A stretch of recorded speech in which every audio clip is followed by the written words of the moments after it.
Bismillah. Assalamualaikum warahmatullahi wabarakatuh. Innalhamdulillahi hamdan katsiran thayyiban mubarakan fihi kama yuhibbu rabbuna yarda. Wassalatu wassalamu ala Rasulillah wa ala alihi wa ashabihi wa man tabi'ahum bi ihsan ila yaumiddin. Wa ba'd. Kaum muslimin dan muslimat dirahmati Allah Subhanahu wa taala, alhamdulillah kita memuji Allah Jalla Jalaluhu, dan Allah Subhanahu wa taala mudahkan kita dalam menimba ilmu agama, ya terlebih kita menunaikan salat wajib, ya salat subuh berjamaah yang sering kita dengar hadis Nabi sallam, yang hadis ini dikeluarkan oleh Imam Muslim. Kata Nabi sallam, man shalla subha fi jama'atin fahuwa fi dhimmatillah, ya yang diriwayatkan oleh Imam Tirmidzi dan yang lainnya. Kata Nabi sallam, siapa yang dia salat subuh berjamaah maka dia di bawah tanggungan Allah Subhanahu wa taala, yakni ditanggung Allah Subhanahu wa taala. Oleh karenanya laisa salatun athqal 'alal munafik, tidak ada sesuatu salat yang paling berat bagi orang-orang munafik adalah salat subuh dan salat isya. Oleh karenanya kita bersyukur kepada Allah, Allah Jalla wa ala bangunkan kita di waktu subuh.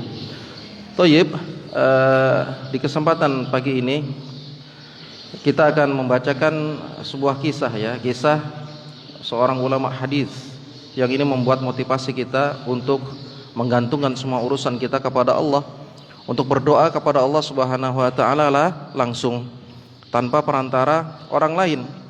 Ya, walaupun sebagian ulama menyebutkan bolehnya kita meminta doa kepada orang-orang yang saleh. Boleh. Ya. Ini sebagaimana telah dilakukan oleh Nabi sallallahu alaihi wasallam. Ya, dilakukan oleh Nabi sallallahu alaihi wasallam. Namun Umar bin Khattab radhiyallahu anhu tidak menyukai hal yang demikian.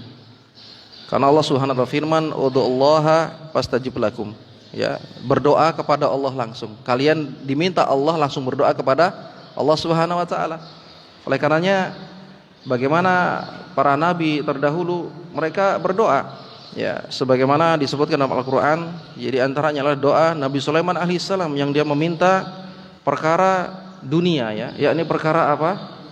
Menjadikan atau diberikan sesuatu kerajaan yang tidak diberikan sebelumnya. Diberikan suatu kerajaan, artinya permintaan dunia. Yakni Rabbi firli wa habli mulkan la yanbaghi li ahadin ba'di, yakni dia beristighfar dulu. Dan di antara adab ketika berdoa adalah beristighfar. Umar bin Khattab radhiyallahu anhu ketika dimintai doa oleh sebagian orang ketika Umar bin Khattab menjadi khalifah, maka beliau berkata, ya, a'ambiya'u nahnu, apakah kami ini para nabi? Sehingga Umar enggak mau mendoakan orang tersebut, dia langsung menyuruh berdoa sendiri. Ya, karena ini adalah para nabi, ya. Adapun Umar, bagaimana kita tahu Umar yakni seorang wali Allah, dijamin masuk ke dalam surga. Wali Allah dijamin masuk ke dalam surga. Bahkan kata Nabi sallam, "Lau kana nabiyyun ba'di lakana Umar." Kalau ada nabi setelahku maka dia Umar. Tapi beliau tidak menyukai hal yang demikian karena Allah Jalla wa ala memerintahkan untuk kita berdoa langsung kepada Allah. Ya, kepada Allah. Sama seperti ketika seseorang yang dia minta ruqyah, ya, minta ruqyah. Ruqyah, ruko, ya, ruqyah, bukan ru'yah. Kalau ru'yah itu melihat hilal. Ini ruqyah pakai qaf. Maka itu dianjurkan ruqyah yang paling mujarab adalah mensolehkan dirinya, menjauhi dari kemaksiatan, dekatkan diri kepada Allah. Ini ruqyah mujarab. Kalau kita menggantungkan ruqyah kepada orang, "Ustaz tolong ruqyah saya," ketika ustaznya pergi datang lagi jinnya. Maka ruqyah yang mandiri itu adalah ruqyah yang paling top adalah ruqyah mandiri, mendekatkan diri kepada Allah. Ya, anak kalau ingat ruqyah ini ingat kepada daun bidara, ya. Bapak mestinya di rumah itu tanam pohon bidara. Oh, ini mantap nih, Pak. Ini kalau kita ada jenazah disunahkan ini menggunakan daun bidara. Kalau nggak ada pakai sabun nggak apa-apa. Tapi yang awalnya daun bidara. Ini dia berduri. Di pondok kita di Imam Syafi'i Suwaran ada. Kita tanam di depan pondok. Udah besar sekarang. Itu ditakuti setan, Pak. Anak ingat adik Ana di Samarinda, adik saya di Samarinda. Kita ada 5 saudara laki-laki semua, ya. Adik saya di Samarinda. Ya artinya sholat seperti kita lah. Dia cerita, "Kak, istri saya itu kemasukan jin keturunan." Kalau kita bilang orang Banjar itu apa ngarannya, apa buaya lah, buaya. buaya menempel buaya kayak itu nah.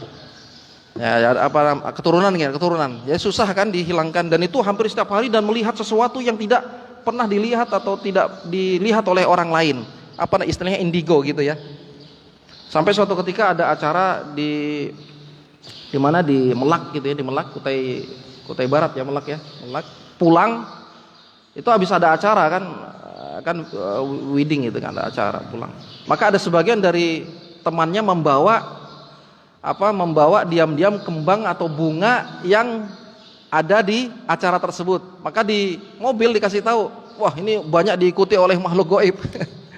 Kamu mengambil sesuatu ini ya, padahal dia nggak tahu ini jin yang ngabarkan, jinnya dia yang ngabarkan. Ternyata benar, dia nyembunyikan, ada temannya di belakang nyembunyikan ke kembang, katanya diikuti oleh jin. Sesuatu yang artinya keturunan ya. Ini kalau sama kita jadi dukun ini, bahaya. Ini bahaya nih jin. Maka kalau dia kumat, seperti buaya.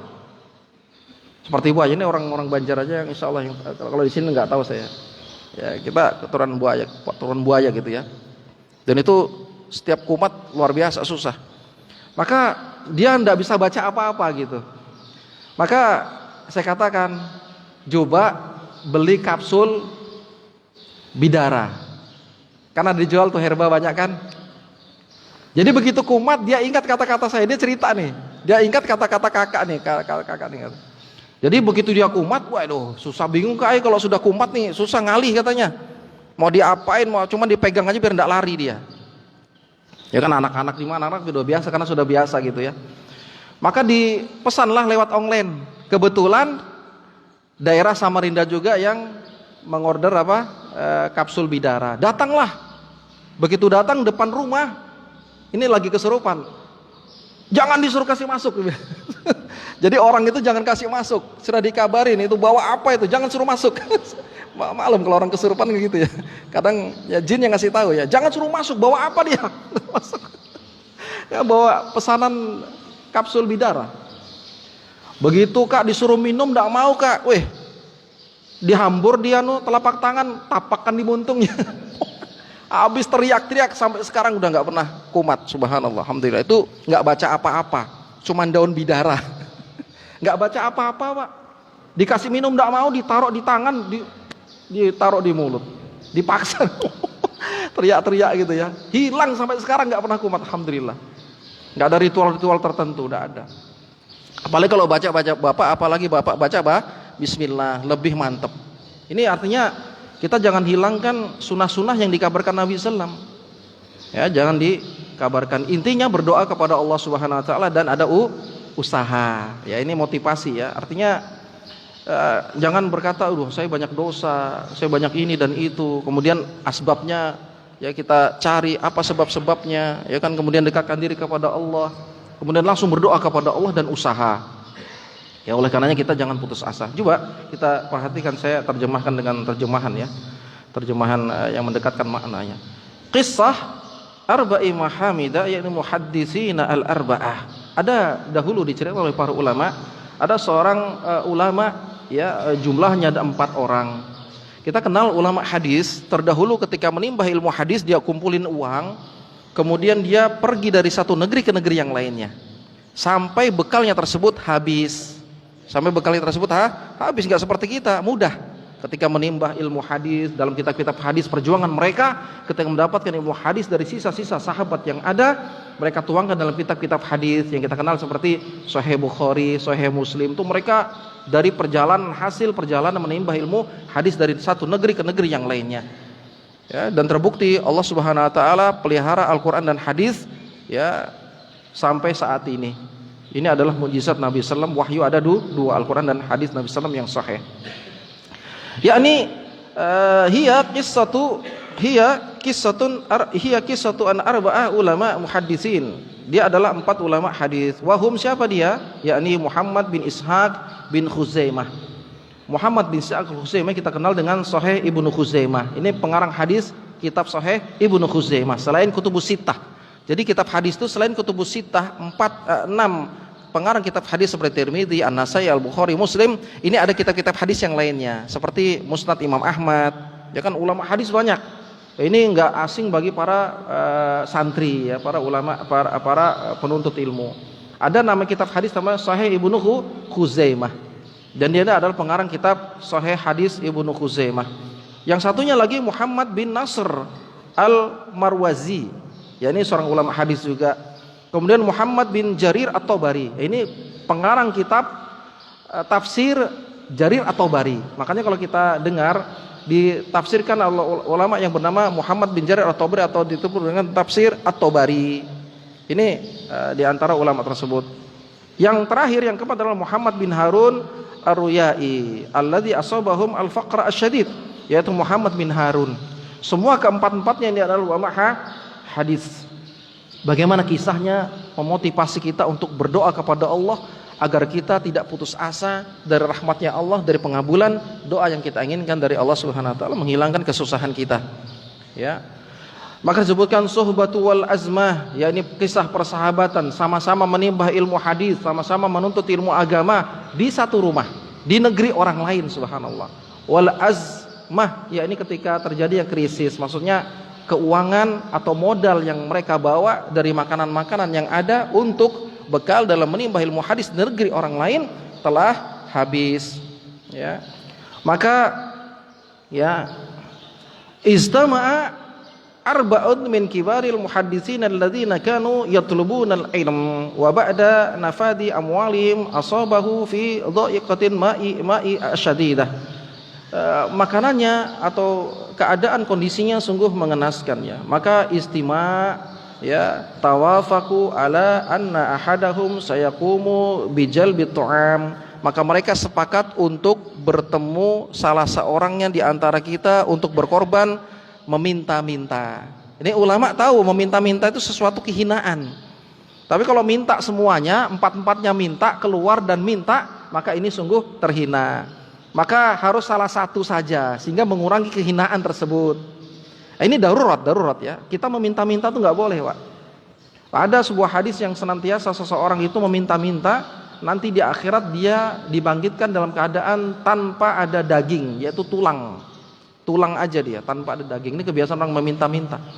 Maka para ulama menjalankan hadis Nabi SAW, tabu dalam meminta-minta. Tapi kalau darurat meminta. Maka ini jangan sampai empat-empatnya meminta, kehinaan gitu ya. Maka korbankan salah satu, ya. Korbankan salah satunya. Maka wa waqa'atil qur'ah ala Ibnu Khuzaimah, maka diundi. Siapa yang muncul namanya, dialah korban untuk meminta-minta dari teman yang tiga. Maka muncullah namanya siapa? Ibnu Khuzaimah, pengarang kitab hadis yang bernama Sahih Ibnu Khuzaimah. Maka nama tersebut muncullah nama beliau. Maka apa yang dia lakukan? Ya, semua adalah ulama hadis. Lakinnahu asyara ila annahum bihajatin awalan ila isti'anati billahi ta'ala bidu'ai wassalah. Maka dia minta uzur, tunggu dulu sebentar. Tidak akan langsung keluar. Dia ambil air wudu dulu, Pak, nih coba lihat nih. Dia ambil air wudu dulu, kemudian dia sholat. Dia minta kepada Allah. Apa itu namanya? Sholat istikharah. Dia meminta kepada Allah, ya Allah, apakah aku harus meminta? Ini menimbah ilmu hadis ini. Menimbah ilmumu ya Allah. Apakah aku harus meminta? Ya kan darurat, atau diam seperti ini dalam kondisi seperti ini sampai kita wafat, meninggal tanpa meminta. Kita juga kenal cerita Imam Al-Bukhari ya. Imam Al-Bukhari ketika ayahandanya meninggal, maka dibesarkan oleh ibunya, ya. Awalnya Imam Al-Bukhari buta. Kemudian ibunya berdoa kepada Allah, masih kecilnya lahir dalam keadaan buta. Maka ibunya berdoa terus, tidak ada rasa ya letih, putus asa, berdoa terus kepada Allah, yakin Allah sang pengabul doa. Maka Allah hilangkan kebutaan Imam Al-Bukhari. Butanya hilang. Kemudian ketika beliau menimbah ilmu hadis juga di negeri yang lain, sampai habis pakaiannya dijual untuk membeli makanan. Maka demikian Pak ulama hadis. Tidak seperti kita gitu ya. Makanya mereka luar biasa. Makanya ilmunya nafi, bermanfaat sampai ya hari berbangkit ya insyaallah. Sampai sekarang sampai kepada kita Sahih Bukhari, perjuangan mereka. Dapatlah mereka pahala jariyah. Ya. Maka dia berdoa dalam salatnya. Ya ini istikharah wa du'a. Qama Ibnu Khuzaimah bis salati rak'ataini istikharatan wa da Allah. Dia sholat 2 rakaat, yaitu sholat istikharah. Sholat istikharah itu gampang Pak, seperti sholat biasa 2 rakaat. Kemudian Bapak banyak berdoa di sujud-sujud sholat Bapak ketika sujud ya, karena seorang ketika berdoa di dalam sujud itu doanya mustajab karena dia dekat kepada Allah Subhanahu wa taala. Oleh karenanya sempatkan kita sholat 2 rakaat, sholat sunnah kah, sholat wajib kah, berdoa dalam sujud kita selipkan Pak. Kalau doa kita panjang, maka setiap kali kita sujud berdoalah di situ. Setiap kali sujud di setiap rakaat. Misalnya doa kita banyak. Misalnya kita berdoa Allah maghfirli wali walidayya warhamhuma kama rabbayani shaghira, ya, kemudian imam sudah bangkit segera ikuti nih imam agar kita enggak berpanjang-panjang dalam doa sehingga kita terlambat dalam mengikuti nih imam, karena itu makruh kata para ulama. Terlambat dalam mengikuti gerakan imam ya itu adalah makruh. Tapi kalau mendahului imam haram. Ya boleh mendahului imam karena ada ancaman dirubah wajahnya, kepalanya jadi kepala himar, keledai. Itu haram, tidak boleh mendahului imam. Tapi kalau berlambat-lambat dari gerakan imam makruh, artinya dibenci. Maka kita doa seperti itu ya, sedikit-sedikit ya. Setelah kita baca subhana rabbil a'la, subhana rabbil a'la, subhana rabbil a'la, selipkan Allahumma ighfirli wali walidayya warhamhuma kama rabbayani shaghira, atau doa-doa yang lainnya. Terutama doa untuk orang tua Pak. Kalau doa sama orang tua kita lakukan seperti ini, maka ulama menyebutkan al jaza min jinsil amal. Maka nanti anak Anda, anak kita mendoakan kita sebagaimana kita mendoakan orang tua kita. Karena balasan itu tergantung dari kebiasaan. Makanya kita biasakan Pak, kalau kita nggak biasa mendoakan orang tua, anak kita nanti tidak juga mendoakan kita. Nah kita biasakan itu dalam sujud. Kemudian berdoa doa yang lainnya. Faqala Ibnu Khuzaimah awalan na'khudhu bil asbabi al asbab wa huwa ad-du'a was shalah. Aku ingin mengambil sebab. Berdoa kepada Allah dan sebabnya apa? Doa juga. Ya tawakal kepada Allah, jangan membiarkan aja, tapi ada usaha. Di antaranya adalah usaha berdoa. Ya, berdoa. Maka qala usolli rakataini istikharatan wa ada Allah, ya sebagaimana Allah firman wasta'inu bis-sabri was-shalah. Karena Allah menjelaskan dalam surah Al-Baqarah wasta'inu bis-sabri was-shalah. Mintalah engkau pertolongan kepada Allah dengan sabar dan salat. Makanya kalau kita ada masalah Pak, masalah rumah tangga ya kan, masalah ini dan itu, harta, bisnis dan yang lainnya, langsung tegakkan salat. Ambil air wudu, salat 2 rakaat. Ya, salat pada wudu lah minimal kan. Kemudian kita sholat dan dalam rukuk kita, dalam sujud kita minta kepada Allah, ya Allah, aku punya masalah ini dan itu. Dan itu boleh Pak pakai bahasa Indonesia boleh. Tapi syaratnya kalau Bapak nggak bisa bahasa Arab. Ulama sepakat pakai bahasa doa pakai bahasa Indonesia dalam sholat batal sholatnya. Tapi kalau dia bisa bahasa Arab, kalau nggak bisa bahasa Arab boleh. Ya tapi jangan keras-keras. Ya, artinya cuma cukup komat kamit saja, ini uzur di antar uzur. Tapi kalau Bapak bisa pakai bahasa Arab meskipun terbatah-batah itu baik.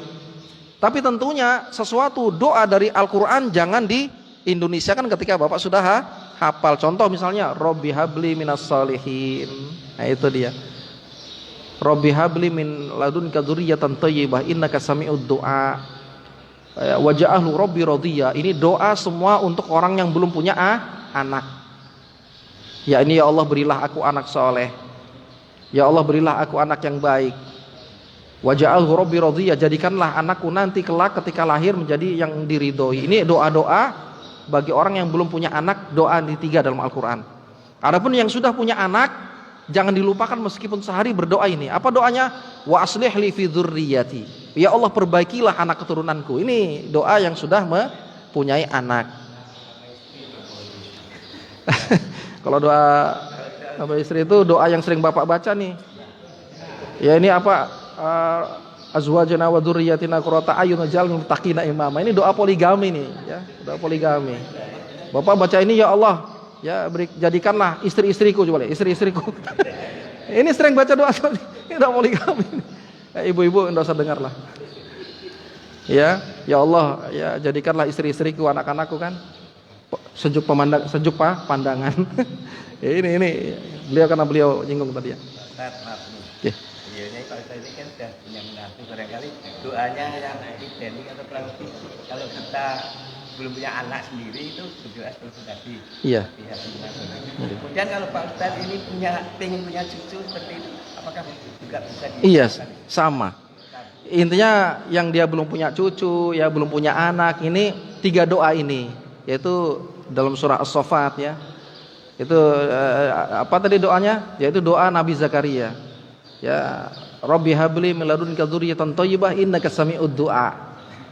Ya, kemudian juga Rabbi habli minas shalihin, Rabbi habli min ladunka waj'alhu rabbi radiyya. Ini ada 3 dalam Al-Qur'an.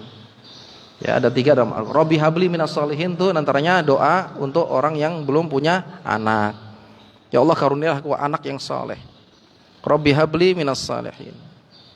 Rabbi habli min ladunka dzurriyyatan thayyibah innaka sami'ud du'a. Ini doanya Nabi Zakaria ketika beratus-ratus tahun tidak punya anak. Kemudian dikabarkan ketika dia melihat Maryam, ya, Maryam ini keponakannya ya, keponakan Nabi Zakaria. Ketika dia menjenguk Maryam, tiba-tiba ada makanan, padahal Nabi Zakaria tidak memberikan makanan. Maka ditanya, dari mana makanan ini wahai Maryam? Disebutkan surah Al-Imran, ini makanan dari langit. Allah langsung beri makanan, yaitu makanan musim dingin, ketika musim dingin makanan musim panas dan sebaliknya. Maka dari situ Nabi Zakaria termotivasi.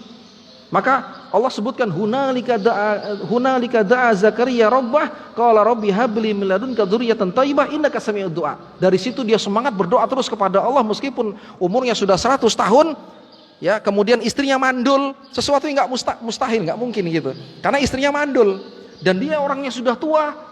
Tapi karena doa tidak ada mustahil bagi Allah, motivasi melihat keponakannya ada makanan datang langsung dari langit karena kesolehannya Maryam, ibundanya Isa alaihissalam, maka dia termotivasi berdoa dari situ. Maka langsung Allah ijabahi doanya, anaknya langsung dikasih nama Allah Yahya dan dia menjadi nabi.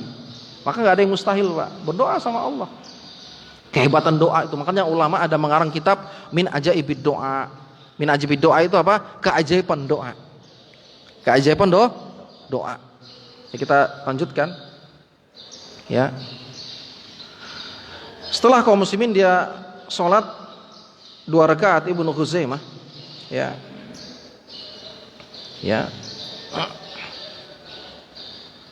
maka ya dakhala Ibnu Khuzaimah shalla raka'ataini wa lam yantahi minha.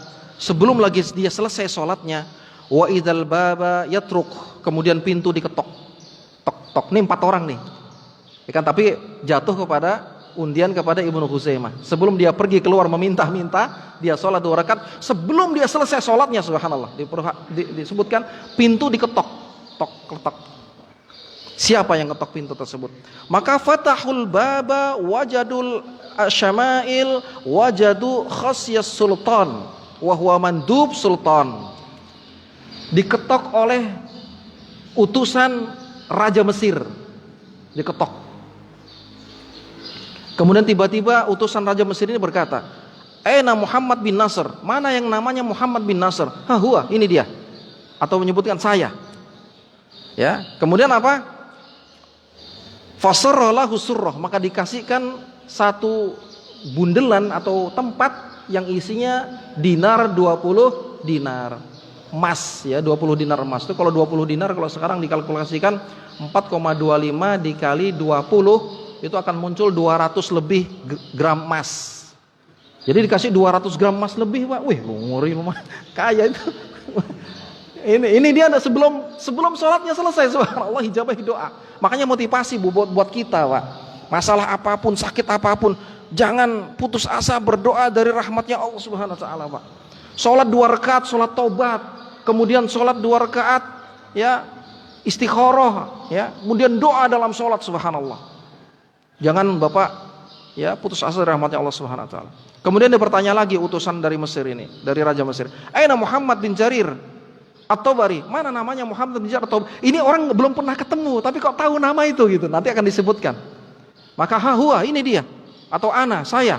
Muhammad bin Jarir At-Tabari, pengarang kitab tafsir At-Tabari. Saya. Dikasihlah juga surah, yaitu uang 20 dinar.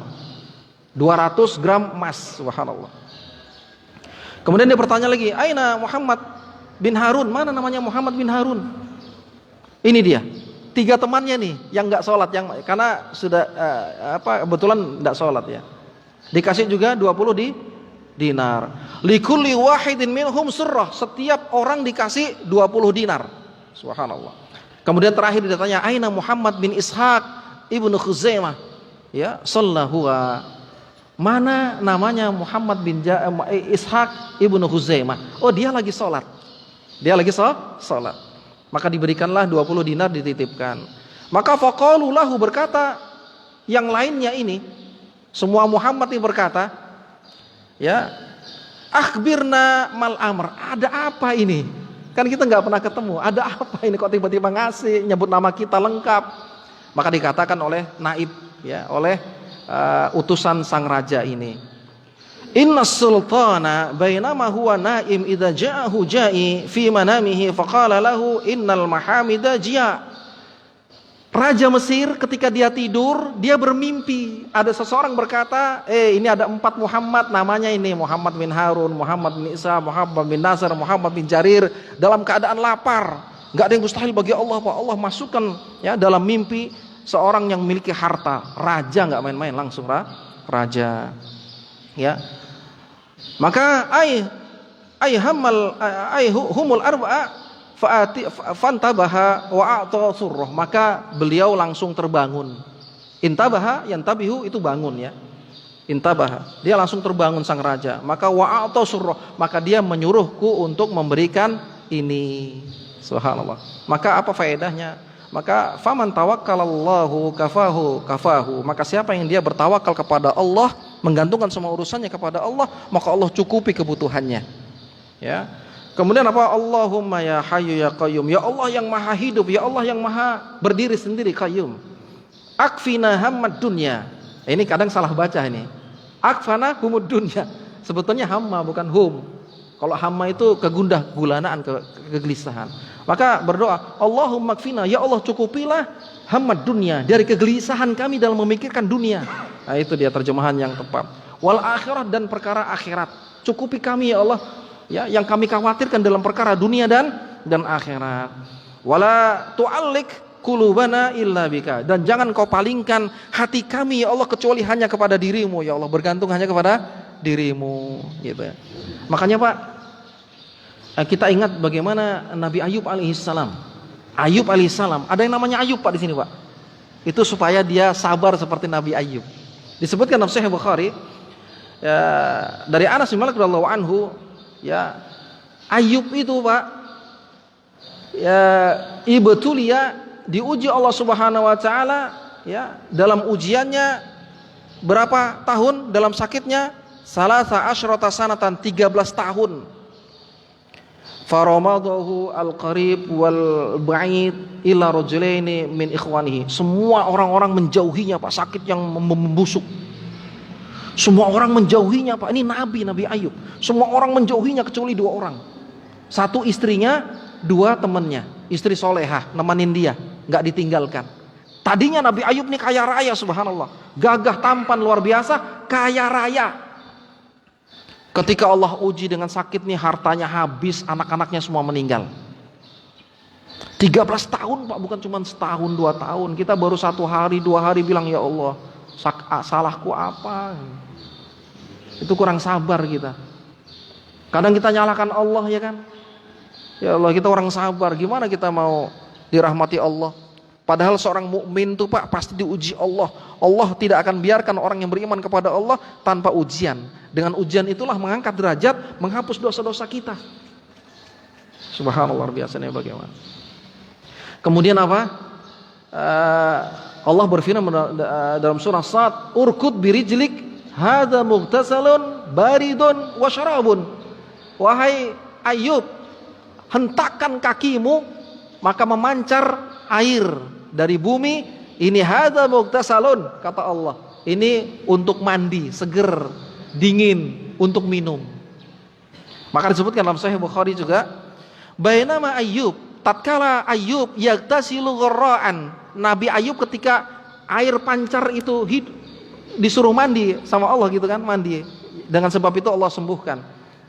Ketika dia mandi dengan air tersebut yang Allah perintahkan, menghantarkan dengan kakinya, mandi telanjang. Ini juga dalil bolehnya mandi telanjang Pak, tapi jangan telanjang depan umum. Ya, misalnya kolam renang, janganlah. Masa istri antum biarkan istri antum kan susah mendapatkannya, nyeberangi lautan susah kan, mandi berenang dibiarin. Jangan, kita harus punya rasa cemburu. Ya, atau tertutup gitu. Ini bolehnya mandi telanjang, Pak. Mandi telanjang. Ketika Nabi Ayub disebut dalam Sahih Bukhari, biar kita semangat gitu ya. Mandi telanjang, maka tiba-tiba wa kharra alaihi rajulu jaradin min dahabin. Tiba-tiba Allah kasih jarad itu belalang yang terbuat dari emas, tiba-tiba datang. Wah, luar biasa. Tapi ya Bapak jangan doa seperti Nabi Ayub ya. Karena Bapak bukan Nabi Ayub, supaya datang belalang emas. Ini kesalahan. Ya. Tiba-tiba datang belalang emas, dia kumpulin pakai pakaiannya, subhanallah. Maka Allah ijabahi doanya, karena dia berdoa Pak sebelumnya. Dia berdoa apa? Wa ayyuba idzada rabbahu anni masina durru anta arhamur rahimin. Dalam surah Al-Anbiya, ya Allah aku kena penyakit nih ya Allah. 13 tahun kena sakit nih ya Allah. Engkau sang pengabul doa, engkau sang penyembuh. Maka Allah berfirman, fastajabna lahu fakashafna ma bihi min durrin wa atainahu ahlahu wa mislahum ma'ahum rahmatun min inna dzikra lil abidin. Kami ijabahi doanya dan kami sembuhkan sakitnya dan kami ganti anak-anaknya yang hilang. Maka anak-anaknya yang meninggal Allah ganti dengan anak-anak yang soleh, yang lebih soleh, yang lebih baik. Maka jadi kekayaannya pun dikembalikan Allah Subhanahu wa taala dengan apa? Emas yang terbuat dari belalang. Ini buah hasil tawakal, Pak. Artinya kita punya Rabb, kita punya Allah itu. Jangan lupakan Allah nih, segala apapun masalah kita berdoa kepada Allah. Curhat sama Allah, Pak. Kadang kita kan curhatnya di medsos. Ya kan? Aku punya suami dulu cinta. Sekarang sudah lupa misalnya gitu. Padahal suaminya tanggung jawab. Ngeluh dia. Aduh, ya kan. Kurang bersyukur kita. Ayo kita semangat motivasi ini. Apa masalahnya? Dan masalah kita apa enggak seperti berat-beratnya para nabi dulu, Pak. Ya Allah, ringan kita. Coba bagaimana Nabi Yunus alaihissalam itu enggak main-main, lemas, ya kan? Ditelan ikan di tengah laut, jebur. Kemudian ditelan ikan dalam kegelapan malam, dalam kegelapan lautan. Dia cuma berdoa, la ilaha illa anta subhanaka inni kuntu minadz zalimin.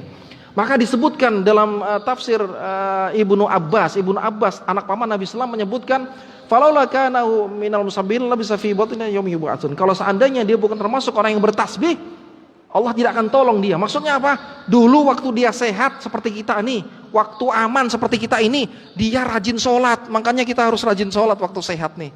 Maka Allah ingat kita di waktu susah, di waktu kita butuh Allah.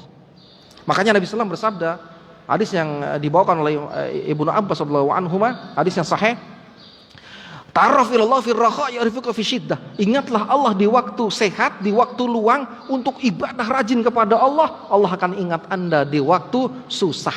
Allah kabulkan doa Anda di waktu susah dan sulit. Maka ini Pak, kita semangat nih, kita pagi-pagi sehat. Alhamdulillah kita sholat subuh di tengah-tengah kaum muslimin lagi tidur. Manfaatkan waktu sehat ini agar nanti waktu kita susah, kita berdoa kepada Allah, Allah hijabahi doa kita. Mungkin ini yang kita sampaikan ya, motivasi ya, kita ingat kepada Allah, negeri kita sungguhnya ya fa'alul lima yurid, Allah berkehendak atas segala sesuatu. Mudah-mudahan bermanfaat. Apabila ada pertanyaan atau yang lainnya, insyaallah kita akan jawab bersama-sama. Allahu a'lam bishawab. Nggih. Monggo silakan Pak. Monggo silakan.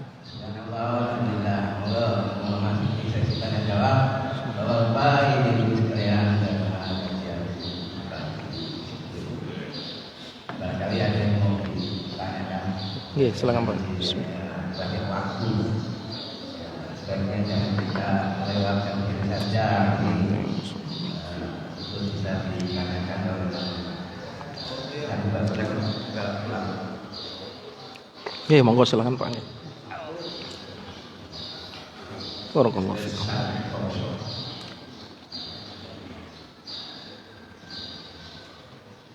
Assalamualaikum warahmatullahi wabarakatuh. Waalaikumsalam warahmatullahi wabarakatuh. Nggih, Ustaz, silakan Ustaz. Nggih, monggo.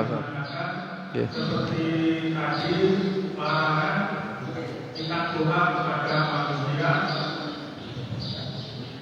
Dan selanjutnya saya ingin menanyakan bagaimana halnya seorang ibu atau orang tua Nggih. yang mendoakan anaknya. Apakah itu termasuk larangan Nggih, ya. Cukup sekian, wassalamualaikum warahmatullahi wabarakatuh. Waalaikumsalam warahmatullahi wabarakatuh. Ya, masya Allah luar biasa ya. Kita lupa menyampaikan ya. Di antara doa yang mustajab adalah doa orang tua kepada anaknya. Makanya kalau bapak masih punya ibu, masih punya bapak, itu senjata bapak. Ada bapak masalah, telepon orang tua, karena dia punya doa mustajab. Ya, doamu mustajab. Nabi SAW bersabda, salatu da'awatin yustajabu lahunna wala syakka fihinna. Ada 3 doa yang tidak diragukan dalam pengabulannya. Doanya pasti mustajab. Apa itu? Di antaranya da'watul walid li waladihi. Doanya orang tua untuk anaknya. Makanya dikisahkan juga Pak oleh para ulama, banyak orang tua yang menyesal ketika anaknya nakal, dia berkata-kata kotor orang tua tersebut, menyumpahi, membinasakan. Sehingga ketika doanya dikabulkan, walaupun dia nggak minta, angkat tangan kepada Allah, ternyata lisannya Allah ijabahi doanya, maka dia menyesal. Ada sebagian disebutkan oleh para ulama. Ya, diantaranya ketika ada orang, ini anak soleh, kita mungkin sudah ceritakan ya. Ada anak soleh, dia jenuh dalam belajar, menghafal Quran, dia pengen keluar, tapi sudah malam. Tapi bapaknya bilang apa? Jangan. Sudah malam anakku, orang nanti akan terganggu.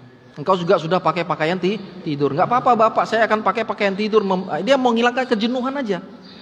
Maka dia lobilah ibunya. Maka ibunya melobi suaminya. Tapi suaminya tetap keras. Tapi akhirnya mengizinkan. Tapi dengan marah. Apa kata-kata yang terakhir? Keluarlah, semoga enggak balik. Luar biasa nih Pak. Padahal enggak. Dia bercerita sama Syekh ini. Disebutkan dalam kitab. Kama tadi nutudan ya enggak salah. Hari sesuatu yang menyesal. Saya nggak angkat tangan itu Syekh, saya nggak berdoa betul-betul, ya Wadud, ya Aziz, ya Karim, cuman ngomong seperti itu.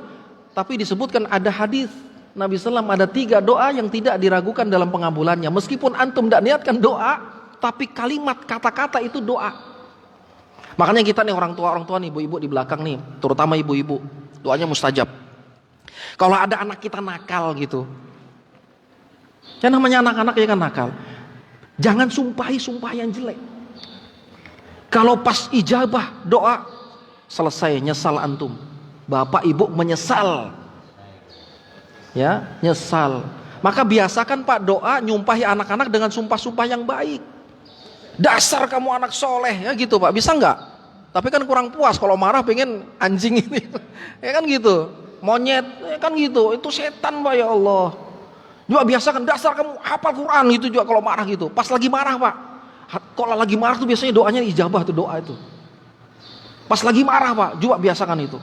Dasar kamu imam besar, jadi imam besar beneran itu. Dasar kamu hafiz Quran gitu. Dasar kamu doktor, jadi doktor beneran dia. Gitu Pak ya. Karena ada doa Nabi SAW nih. Nabi SAW sebutkan nih. Karena Nabi ini wahyu risalah Allah embankan agama ini kepada Nabi Muhammad SAW. Dan tidaklah Nabi SAW itu wafat, melainkan syariat ini telah sempurna, lengkap diajarkan, baik dalam doa dan yang lainnya. Ingat ini, ada 3 doa kata Nabi SAW, yang pasti dikabulkan, tidak diragukan. Di antara doanya orang tua kepada anaknya. Gitu Pak ya, mumpung orang tua hidup, telepon orang tua. Itu senjata bapak. Itu senjata bapak. Wallahu a'lam bishawab. Oke, monggo silakan Pak. Terima kasih Bapak. Oke, monggo.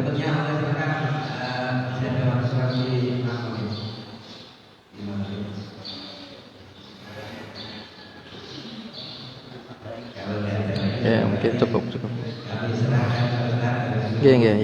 Mungkin nggih. Ya. Mungkin kita akhiri ya, mungkin ada yang pengen olahraga ya kan, keprede ya kan, dan yang lainnya ya. Mudah-mudahan bermanfaat ya, motivasi saja buat kita. Ya, mudah-mudahan Allah Jalla wa ala mudahkan urusan kita seluruhnya ya Allah, amin. Kita akhiri dengan majelis. Subhanakallahumma bihamdika asyhadu an la ilaha illa anta astaghfiruka wa atubu ilaik. Assalamualaikum warahmatullahi wabarakatuh.